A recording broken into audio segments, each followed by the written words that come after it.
I'd like to now invite Dr Greg Stewart, Director of Operations, Ambulatory and Primary Health Care at South Eastern Sydney Local Health District, to deliver a short presentation on the initiatives launched by the Local Health District, which are focusing on providing care in the community, such as diabetes outreach and chronic disease programs. A priority for the New South Wales Minister for Health, primary care allows patients to be treated with their GP and avoid hospital admissions. Dr Greg Stewart is a health manager and public health physician. Dr Stewart was appointed to the position of Director of Operations, Ambulatory and Primary Health Care for the South Eastern Sydney Local Health District in November of 2011. He has managerial responsibility for a range of clinical services, including drug and alcohol, oral health and Aboriginal health services, and responsibility for the district's strategic approach to chronic disease management, better integration of services and liaison and collaboration with primary health care organisations. He is responsible for the development of the district's sustainability plan. Please welcome up Dr Greg Stewart. Thanks, Paul, and ladies and gentlemen, ministers and other distinguished guests.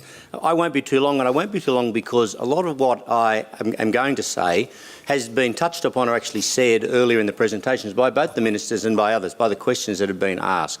We often think when we think about the health system in New South Wales about hospitals, and we should, because we need hospitals and we spend a lot of money on hospitals, and it would be a poor system if we didn't have well-running hospitals. But in recent years particularly, but you know, for a longer time, the way that we provide care in the community is important, has become more important. It's called primary health care. Look, I could spend a long time just talking about definitions, and I won't spend any time on it. But if I talk about primary health care, what I'm talking about is care provided in the community by people like general practitioners, community health nurses, early childhood nurses, baby nurses, they used to be called, and physiotherapists who provide care from their own practices and so on and so forth. And I'm going to talk just very briefly about how the Local Health District is developing better partnerships with our primary care colleagues and our primary care partners. And in particular, I'm just going to mention the two Medicare locals that have been created in the last year in the South Eastern Sydney geographic area, Eastern Sydney Medicare Local and South Eastern Sydney. And I want to acknowledge that here tonight is Mr Darragh Williams, who's the Chief Executive of the Eastern Sydney Medicare Local, and Dr Wayne Cooper, the Chair of the South Eastern Sydney Medicare Local, and Ms Lynelle Hales, who's the Chief Executive of the South Eastern Sydney Medicare Local.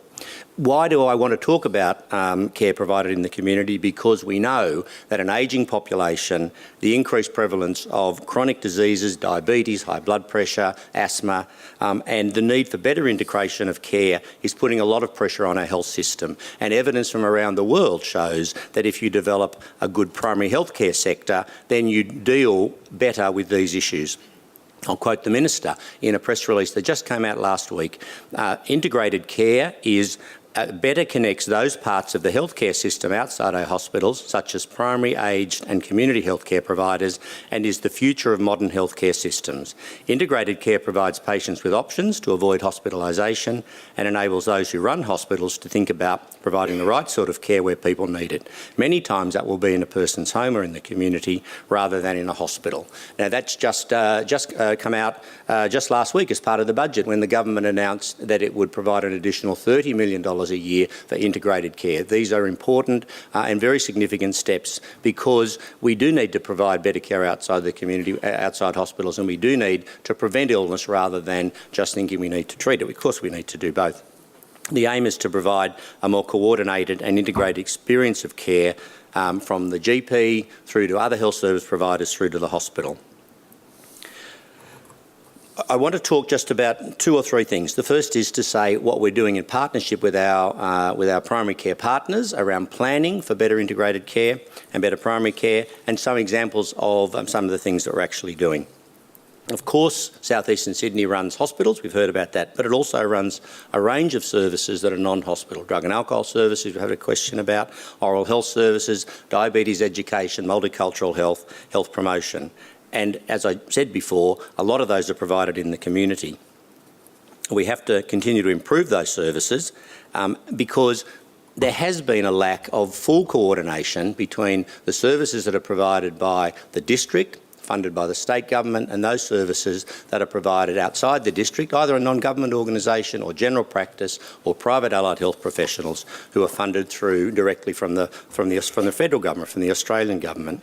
So what have we been doing? We've been working with our Medicare local colleagues, for example, to do some mapping of diabetes rates within South Eastern Sydney Local Health District. We can do that quite closely. We can work out where people with diabetes live. We can then combine that with hospital admission and discharge data so that we can see where there's a greater need for care in relation to diabetes than just spreading it across the whole of the district. We've partnered with the two Medicare locals to develop. We haven't yet undertaken this survey, but to develop a survey of a community survey of people with diabetes in our community, and we're hoping to get that out to up to 30,000 patients, and that's the number of people in South Eastern Sydney with diabetes. And so what are some of the things we are doing? Headspace has been mentioned before. Both the South Eastern Sydney Medicare Local and the district are working together so that the staff provided in Headspace are there to allow better care for young people who are at risk of developing anxiety or some mental illness. At Sutherland Hospital, we're soon to be building a facility called a Health One, which will provide an opportunity for there to be joint clinics, hopefully for general practitioners to attend and some of our staff as well, in relation to what's called connecting care or integrated care. Earlier, it was mentioned the geriatric flying squads, which are groups of people that Dr. Gonski in the South runs, who go out, clinical staff, who go out into aged care facilities and therefore keep people in aged care facilities in their home rather than being sent to hospitals. We're developing a program for better chronic disease management for Aboriginal people. And I talked about connecting care before. It's a big and significant program of care coordination, of care providers in the community so that people with chronic diseases have linked up care between general practice and hospitals. That means we need better information systems, which we're developing. We've enrolled 3,000 people in the Connecting Care program over the last couple of years, and we worked very closely with general practice to do that. So that's just a little bit of a glimpse of the kind of things that are happening in primary care and in community care. And we thought tonight it was important that we talked about that because there are a lot of interesting things happening and things that will affect nearly everybody in this room, much more hopefully than the need that you have to go to hospital. Thanks.